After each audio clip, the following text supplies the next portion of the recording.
Thanks for sharing your plan. I opened it in my trial copy of Home Designer Pro 2021. Let's take a look at it. Yeah, that's not what you wanted, but you didn't set it up to get what you wanted. I don't mean to be mean-spirited or anything. Let's take a look at, I'm going to do a cross-section through this. Okay, here's the model's cross-section, and there's your cross-section. The thing that jumps out at me is that this roof is bearing on the first floor, and this roof is bearing on the second floor. Get the idea? That's the main, excuse me, that's the main thing that's wrong. Now, this roof area is not shown, but I don't think I would put a gable over it. So this roof plane here should be down here. Okay. So it looks like this, well, let's see, that's starting out in the wrong place. Let me look at this side. Yeah, opposite side. Yeah. I think what I suggested in my post to you earlier was to auto build the roofs, and then you'd have to manually edit them to get to exactly what you wanted. Okay, we're on the second floor, and so this roof plane is not supposed to be on the second floor. So I'm going to delete that. Oh, you've got auto rebuild roofs on. Okay. When I deleted it, it turned it off. See what you got the pitch set to. 6. Okay. Now with that roof deleted, I'm just going to look at this again in a new unit at a time.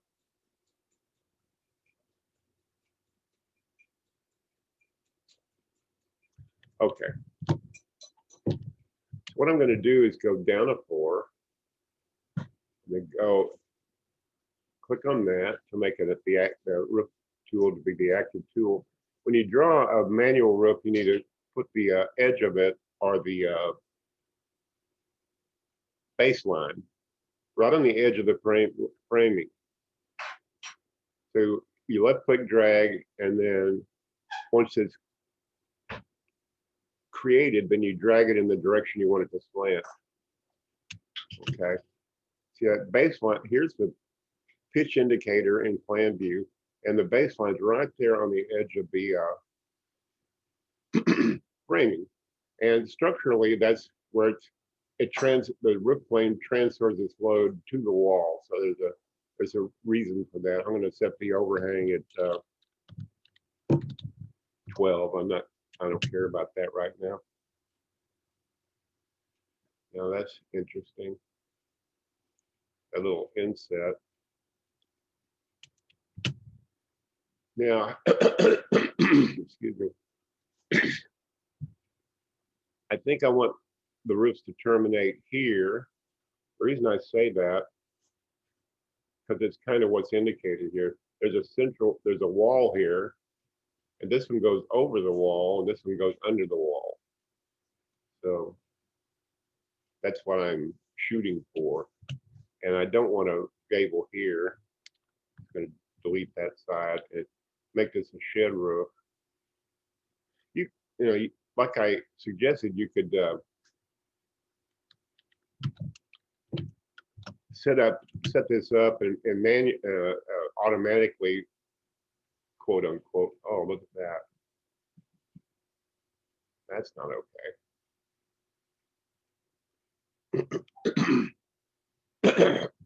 This should terminate right over here.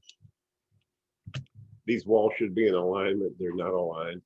That's just my opinion. Okay, now this big roof plane here, I'm not going to have that notch in it. It's going to go up to there. At this point, it's a supposition. Okay, let's see what that looks like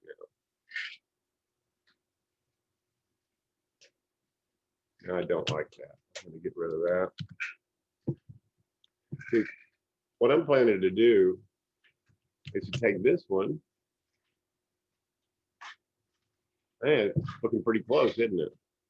At least, roughed in. And what I'm going to do is go back to the first floor, and I'm going to use the break line tool in the edit. The edit toolbar is the one that appears when you select something. If you drag it off, you'll see that it says edit.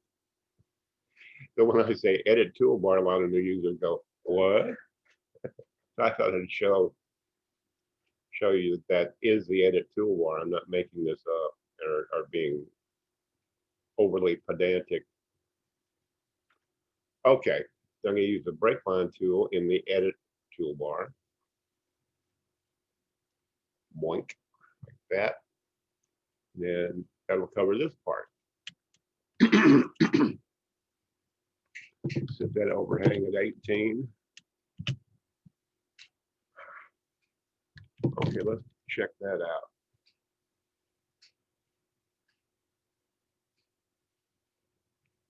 That's kind of, my intent wasn't to finish this up. I can't save this file and send it back to you.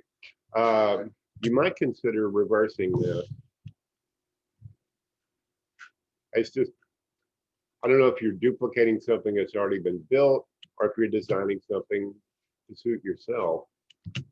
You could take this roof plane, instead of having it slant that way, have it slant the opposite direction. It's like that baseline's in the right place. No, on second thought, I don't like that. Okay, let me undo that. I just hit Control Z. Should eventually undo that. Yeah, I think that looks better. And what you can, let's see, can we do that? Yeah. Now, these attic walls, the software is not a genius. It's just a tool. So you have to fill some of this stuff in for it. It even complained about me fixing it. That's a wall that I made. What are you messing with it for? Get out of here.